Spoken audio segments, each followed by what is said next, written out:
Earth sign, Capricorn, Taurus, and Virgo. Kumusta po kayo guys? Okay, so Earth sign, maraming salamat po sa walang sawang pagsubaybay sa ating mga reading. And kung kayo ay bago pa lang sa ating channel, mag-subscribe na po kayo guys. And i-click mo na rin yung ating notification bell para lagi po kayo guys updated sa ating mga bagong upload. Tignan natin Earth sign, ano ba ang inyong gabay? Earth sign, Capricorn, Taurus, and Virgo. Okay, so guys, meron tayong Queen of Wands and the Tower. Parang may nababago.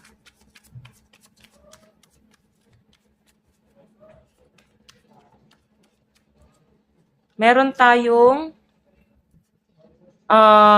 Five of Cups. So, sa nakikita ko dito guys, may nagbabago. Feelings mo sa isang tao. Parang dati excited ka sa kanya, may excitement, may kilig, may spark. Ngayon guys, may nabago eh. Okay? Okay, so pasensya na guys, may pumasok lang. So, hayon, may nakikita ako rito guys, may mga parang mix yung emotion mo, no? Parang go with the flow ka na lang eh. Yun ang nakikita ko, Earth sign. I think, may may tiwala na parang kailangan ibalik. So, siguro, meron isa sa inyo ng person mo na parang yung tiwala na subok na siya guys. So, siguro kailangan ibalik to guys. Kasi every time na may pag-uusap, parang laging may nire-rebat. Ganun yung nakikita ko.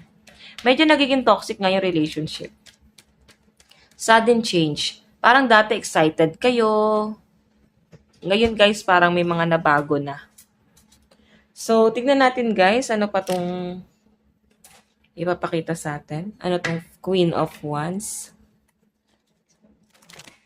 So, I think kung bakit may mga nababago guys, lalo na sa relationship, dahil guys sa temptation. Tignan natin, ano ba tong Queen of Wands? Meron tayong Four of Pentacles. Meron tayong Nine of Wands.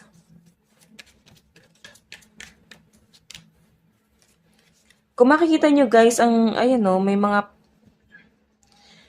mga problema kung nakikitang maaaring dumating sa inyo guys. So, parang sinasabi na kailangan ihanda mo yung sarili mo dito sa mga konfrontasyon. Or pwedeng ikaw to na parang maglalabas ng sama ng loob sa kanila guys. So, parang ihanda mo yung sarili mo. Ihanda mo kung ano yung mga dapat ihanda mo. Lalo na pagdating sa pera, no? Okay? Kung ito guys ay pagtatalo, ihanda mo yung mga isasagot mo. Pero kung patungkol sa pera, ihanda mo yung pera mo. Kasi may paghahanda guys na nangyayari dito or mangyayari, magaganap sa inyo. Okay? Para mas maging magaan ang lahat. Tignan natin guys, ano tong The Tower? Ano tong The Tower?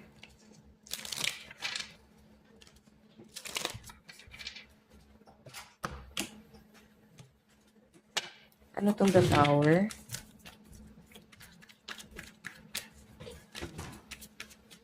Meron tayong The Fool. Meron tayong Eight of Wands. Meron tayong Nine of Cups. So guys, yung The Tower, kung makita mo, ito yung parang padalos-dalos na bugso ng damdamin, na parang hindi pinag-iisipan yung mga ginawa, action. Meron ako nakita guys, travel na maaaring nangyari sa inyo, and maaaring ikaw naman ay nahimasmasan after. So, bago ka umalis or may lalakarin ka, siguro mas maganda pa rin Earth sign na alamin mo yung mga proseso dito sa mga lalakarin mo ngayon. Okay? Kasi baka pagdating doon, mapaasa ka or paasahin ka lang, di ba? Or pwedeng pagdating doon, wala namang mangyayari, guys. So, siguro ngayon pa lang, i-share mo na kung may mapapala ka ba doon sa magiging katransaction mo. Okay? Baka kasi mag-aksaya ka lang ng panahon. Mag-invest ka tapos pagdating doon, guys, gulo lang yung mangyayari. So, kaya ito yung The Tower, oh. Okay? So, tignan natin, guys. Ano naman tong Five of Cups? Ano po itong Five of Cups?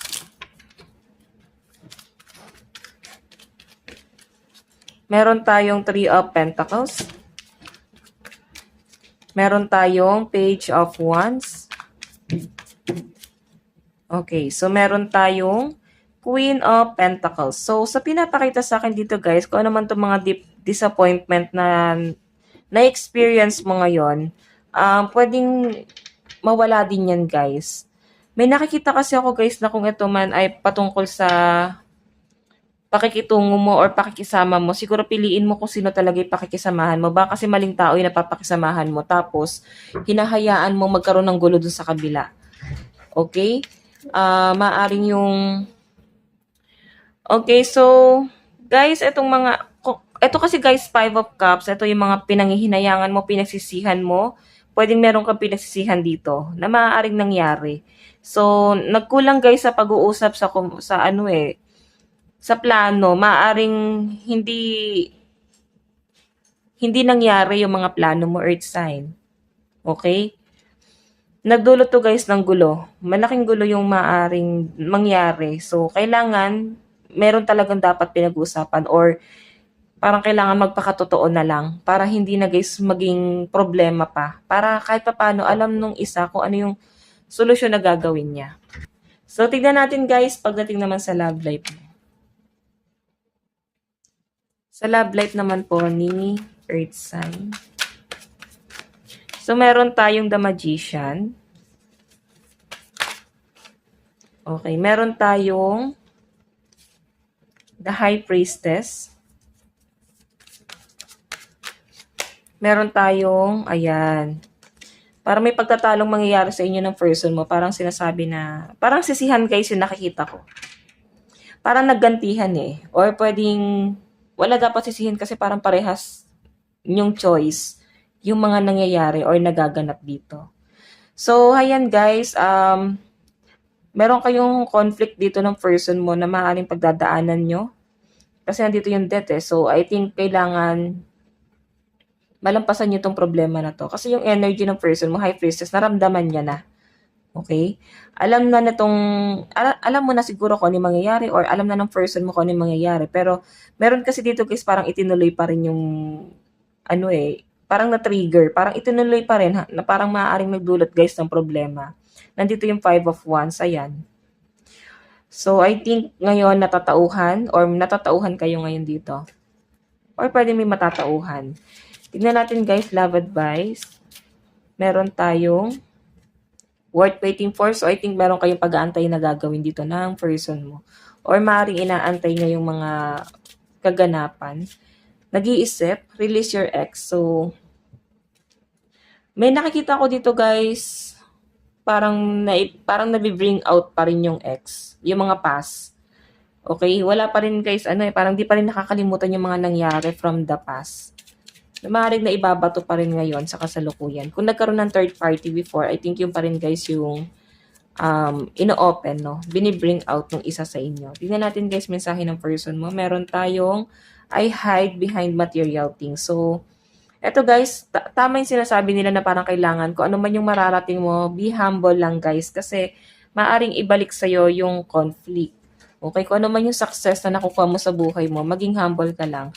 And I think itong person mo, nadidiscover mo na medyo nagiging bossy siya. Medyo nagiging mayabang siya, ganon.